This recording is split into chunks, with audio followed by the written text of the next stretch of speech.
The air inside Houston's Astrodome crackles with electricity as 20,000 spectators squeeze into their seats. The year is 1967, and America remains deeply divided over race, religion, and the war in Vietnam. In the center of it all stands a 25-year-old Muhammad Ali, his face a mask of focused intensity, as he watches his opponent, Ernie Terrell, enter the ring. "Look at the Muslim," someone shouts from the crowd, hurling a beer cup that narrowly misses Ali's head. The champion doesn't flinch. He hasn't been allowed to forget his conversion to Islam, nor his refusal to be drafted into the Vietnam War. The Boxing Commission stripped him of his title 6 weeks ago, but tonight, they've granted him one last fight before his possible imprisonment. Across the ring, Ernie Terrell bounces on his toes, 6 feet 6 inches of raw power and determination. But what truly infuriates Ali is what Terrell said at yesterday's weigh-in, broadcast on national television. "I don't recognize no Muhammad Ali.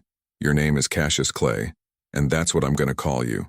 The insult cut deep. Ali had changed his name 3 years earlier when he joined the Nation of Islam, calling his birth name his slave name. Now, as the referee signals both fighters to approach center ring, Ali's jaw tightens with resolve. "Gentlemen," the referee says, his voice barely audible over the roaring crowd, "I want a clean fight. Protect yourselves at all times." As the fighters touch gloves, Terrell leans in close, his breath hot on Ali's ear. "Good luck, Clay." Ali's eyes flash with fire. He doesn't respond, not with words. Not yet. The bell rings, and 20,000 voices merge into a deafening wall of sound. In his corner, Angelo Dundee grabs Ali's shoulder. "Don't let him get in your head, champ. Stick to the plan." But Muhammad Ali has a different plan tonight, one that would shock the world and change boxing forever. The first punch Ali throws isn't a jab or a hook. It's a statement.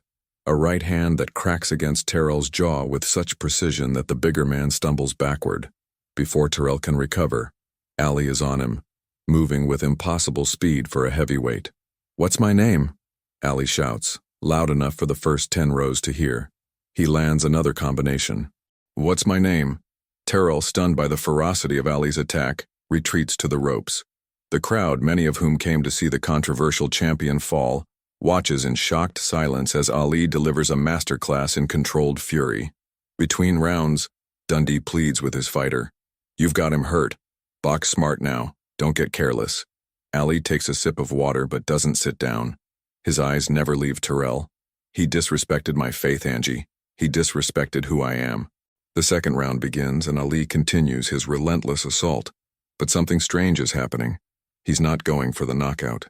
Every time Terrell appears hurt, Ali backs off, allowing him to recover just enough to continue. In the press section, Howard Cosell leans toward his microphone. "Ladies and gentlemen, I've never seen anything like this. Ali seems to be deliberately prolonging this fight." By the third round, it becomes clear what Ali is doing. After landing a particularly sharp combination, he again shouts at Terrell, louder this time so the entire arena can hear. "What's my name? What's my name?" The crowd's mood begins to shift. Some still boo, but others watch in silence, witnessing something they've never seen before. A fighter using his skills not just to win but to make a point about dignity and respect. In Terrell's corner, his trainers frantically try to rally their fighter. He's showboating. Make him pay for it. But the truth is written on Terrell's increasingly battered face.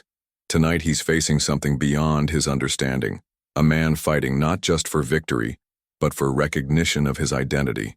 As the fight continues, Ali's movements become almost hypnotic. Float like a butterfly, sting like a bee. But tonight, those stings carry an extra weight. Each punch seems to ask the same question. "What's my name?" In the 5th round, something shifts in the Astrodome. The crowd that had been so hostile begins to witness the artistry behind Ali's anger. He isn't just winning a fight. He's conducting a symphony of controlled aggression, each movement precise and purposeful. A wealthy white businessman in the 3rd row turns to his companion. "I came here hating that draft-dodging Muslim, but damn if he isn't the greatest fighter I've ever seen." Meanwhile, in the ring, Terrell is beginning to break down. His left eye is swelling shut, and blood trickles from a cut above his right. Still, Ali doesn't go for the knockout. Instead, he continues his psychological warfare. "What's my name?" Another combination lands. What's my name, Ernie? Between rounds, Ali sits for the first time, allowing Angelo Dundee to wipe his face with a towel. Despite his dominance, beads of sweat roll down his forehead. This isn't easy. Prolonging a fight against a dangerous opponent like Terrell takes extraordinary skill and courage. You've made your point, champ. Dundee whispers. Put him away now. Ali shakes his head. Not until he says it. Not until he recognizes who I am. In the opposite corner, Terrell's team considers throwing in the towel. His face is a mask of blood and swelling, and he's clearly outmatched. But Terrell himself refuses. I can beat him, he insists, though his words are slurred. Just give me one more round. As round 7 begins, a transformation is occurring in the arena. The jeers have largely subsided, replaced by a strange, almost reverent silence. Even those who came despising Ali's politics and religion can't deny what they're witnessing. A master at the absolute peak of his powers. In the 8th round, Ali changes tactics. Instead of punishing Terrell with combinations, he begins landing single, precise jabs directly to Terrell's injured right eye. Each one causes Terrell to wince in pain. What's my name? Jab. What's my name? Jab. In the press section, Howard Cosell speaks in hushed tones. We are witnessing something unprecedented. This isn't just a boxing match anymore. It's become a demand for respect, for recognition of Ali's chosen identity. By the 10th round, the crowd's transformation is complete. When Ali lands a particularly beautiful combination, stepping around Terrell as if the bigger man is standing still, the Astrodome erupts in cheers. The very people who threw beer cups and shouted slurs are now on their feet, applauding the artistry they're witnessing. After the 12th round, Terrell's corner threatens to stop the fight. His face is unrecognizable, both eyes nearly swollen shut. But again, he refuses. I can still see him, he insists, though it's clear he can barely see anything. As round 13 begins, Ali continues his dominance, but there's a change in his demeanor. The anger that fueled the early rounds has transformed into something else, a kind of sorrowful determination. He's no longer just punishing Terrell. He's making a statement to the world. In his ringside seat, Malcolm X's former bodyguard nods in understanding. This isn't just about a name anymore. It's about a man demanding that the world acknowledge his right to define himself, to choose his own path, to practice his own faith. The final rounds become almost ceremonial. Ali, clearly able to knock Terrell out at any moment, instead conducts a masterclass in boxing technique. He slips punches that haven't even been thrown yet, counters with combinations that seem to defy physics, and all the while continues his mantra, "What's my name?" As the final bell approaches, the Houston Astrodome, a venue in the Deep South that had greeted Ali with hatred and bigotry, now watches in collective awe. Whatever they think of his politics or religion, they cannot deny his brilliance. The 15th and final round begins with Terrell barely able to stand. His corner has begged him to quit, but something keeps him on his feet. Perhaps the same pride that prevented him from acknowledging Ali's chosen name. Ali, showing extraordinary stamina despite the grueling pace he's maintained, continues to dance around his opponent. His punches have lost none of their snap or precision. It's as if he's determined to use every second of this fight to make his statement. With 30 seconds left in the fight, Ali corners Terrell against the ropes. The crowd rises to its feet expecting the knockout finish. Instead, Ali leans in close, his lips near Terrell's ear, and whispers something. Whatever he says, it causes Terrell to nod slightly.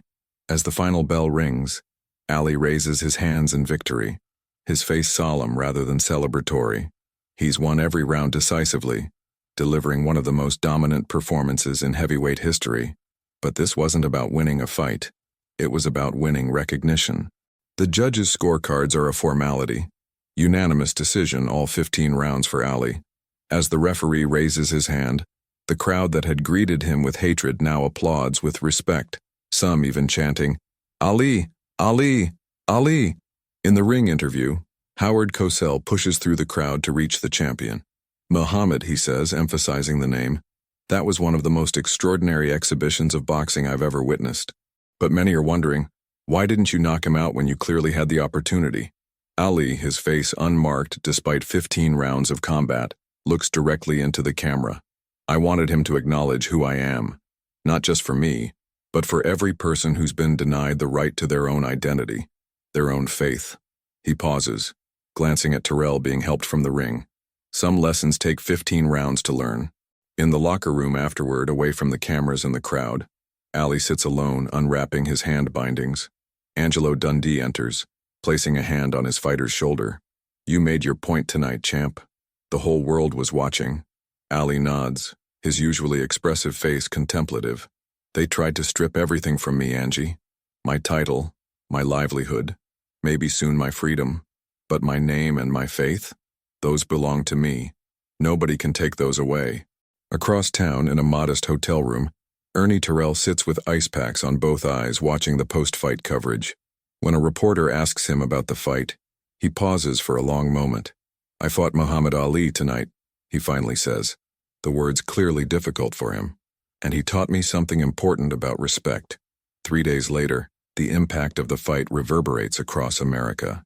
On the front page of the Houston Chronicle, a headline reads, "Ali demands recognition, gets it."